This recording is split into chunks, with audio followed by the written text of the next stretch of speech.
Assalamualaikum warahmatullahi wabarakatuh. Kembali lagi ke Ngulik Ngobrol Unik bersama Bawaslu Kabupaten Sukoharjo. Kali ini kita ditemani dua narasumber. Yang pertama ada Bapak Ayis selaku Komisioner Bawaslu Kabupaten Sukoharjo yang menangani di Divisi P2H. Kemudian ada Kakak Nover. Beliau adalah Wakil Ketua OSIS SMK Bina Patria 2 Kabupaten Sukoharjo. Nah, tema hari ini kita akan mengambil pendidikan politik di lingkungan sekolah. Oke, kita kali ini akan ngobrol dulu ke Bapak Aziz. Selamat pagi Pak Aziz, bagaimana kabarnya hari ini? Alhamdulillah Mas Farid dalam keadaan sehat walafiat. Semoga Mas Farid juga dalam keadaan sehat walafiat. Amin, alhamdulillahirobbilalamin. Kemudian saya ingin menanyakan, ini kan terkait dengan pemilu dan pemilihan umum. Itu kan sebuah pesta demokrasi yang tersebar di setiap negara. Yang menganut sistem demokrasi. Di Indonesia sendiri Bapak, pesta demokrasi dilaksanakan setiap 5 tahun sekali. Berbagai lapisan masyarakat sampai pemerintahan turut andil di sana. Di lingkup yang lebih kecil, di ruang lingkup yang lebih kecil, setiap orang melaksanakan bentuk demokrasi itu seperti yang ada di sekolah dan lain-lain. Nah, menurut Bapak, bagaimana bentuk demokrasi yang dapat diwujudkan di dalam lingkungan sekolah Bapak? Ya, terima kasih. Bentuk demokrasi yang dapat diwujudkan dalam lingkungan sekolah dapat mencakup berbagai kegiatan dan sikap yang mencerminkan nilai-nilai demokratis seperti pemilihan pengurus OSIS secara demokratis, partisipasi, musyawarah, tanggung jawab, dan keadilan. Berikut adalah beberapa contoh. Seperti satu, pemilihan pengurus OSIS secara demokratis seperti yang dilaksanakan secara di SMK BP 2 Mas ya. Nah, itu siswa diberi kesempatan untuk mencalonkan diri atau memilih kandidat. Proses kampanye, debat, kandidat, dan pemungutan suara dilakukan secara terbuka dan jujur. Oke, seperti yang dijelaskan tadi Pak Ajis terkait dengan demokrasi dalam lingkup kecil, itu di sekolah itu, kalau di SMK Bina Patria 2 itu seperti apa pemilihan OSIS-nya? Itu sama seperti pemilihan presiden. Oh, oke. Jadi ada 3 kandidat. Ada yang mencalonkan dan ada yang dicalonkan oleh guru. Oke. Ya, jadi awal-awal itu ada perkenalan dulu, tapi tidak berbentuk sosialisasi. Ya. Perkenalan, habis itu prosedurnya itu sama. Ada pertama itu pendaftaran dahulu. Habis itu habis pendaftaran menunggu untuk pencoblosan itu. Oke. Ya, habis itu hari H pelaksanaan. Iya, pelaksanaan. Iya. Berarti di sana itu ada sistem pendaftaran, juga ada kampanye mungkin ya, tapi kampanye di awal ya. Iya. Kampanye pengenalan visi misi ya di sana ya. Terus kemudian lalu untuk semua siswa yang ada di Bina Patria 2 itu memilih semuanya. Apakah ada hanya kelas 2, kelas 3 atau dari kelas 1 sampai kelas 3? Memilih semuanya. Memilih semuanya tanpa terkecuali ya. Iya. Dikumpulkan di dalam satu ruangan di waktu yang sama, kemudian melakukan pemilihan. Iya, betul. Dalam proses pemilihan ketua OSIS kan ada pengenalan, kemudian mereka akan membutuhkan suara dari siswa-siswa yang lain untuk memenangkan pemilihan tersebut. Iya. Ada nggak di sana pelanggaran-pelanggaran? Kalau pandangan saya sendiri tidak ada. Oh, tidak ada ya? Iya. Jadi lebih lebih aman gitu. Iya. Karena nggak ada pelanggaran-pelanggaran seperti kalau di pemilu kan ada yang namanya money politik. Iya. Kemudian ada penggabungan suara. Iya. Itu nggak mungkin ya? Iya, tidak mungkin. Kalau di sana pengawasnya berarti siapa yang melakukan pengawasan di sana? Yang melakukan pengawasan di sana itu pengurus OSIS-nya.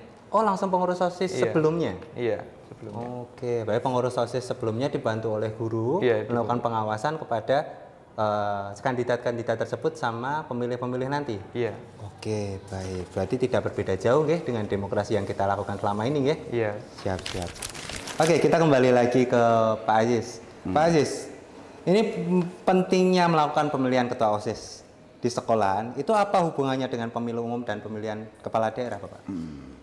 Gini Mas ya, pentingnya pemilihan ketua OSIS dan wakil ketua OSIS merupakan salah satu implementasi pendidikan politik yang perlu dilakukan oleh siswa serta sebuah pengalaman pendidikan politik yang sangat berharga.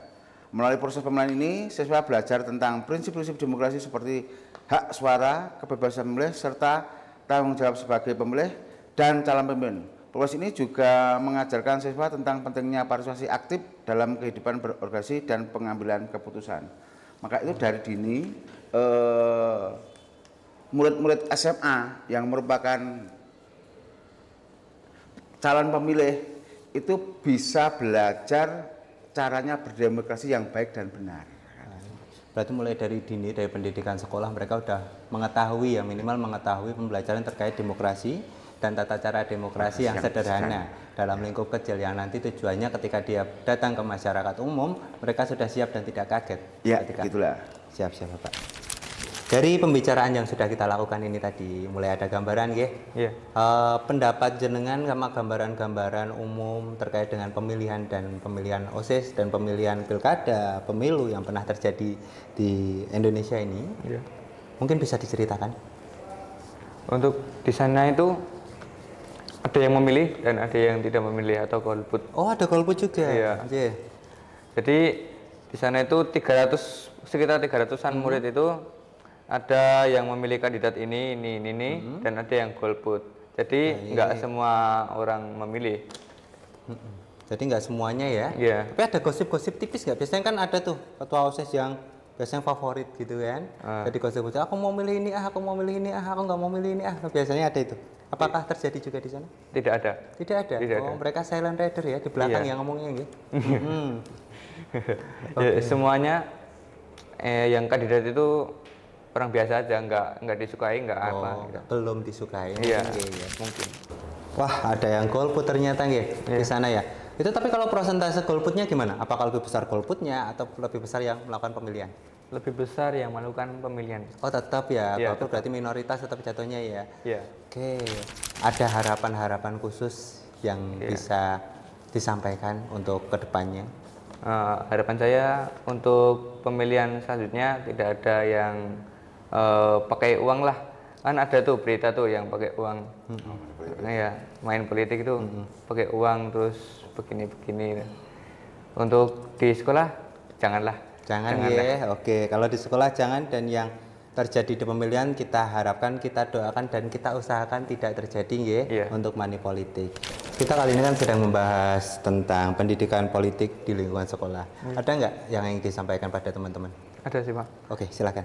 Untuk calon pemilih pemula harus peduli, aktif dan berpartisipasi dalam pemilihan OSIS atau jenjang pemilu atau pilkada untuk memilih pemimpin yang baik dan jujur. Oke, seru sekali pembicaraan kita kali ini yang kita membahas pendidikan politik di lingkungan sekolah. Terima kasih atas waktunya Mas Nover yang sebagai wakil ketua OSIS ya.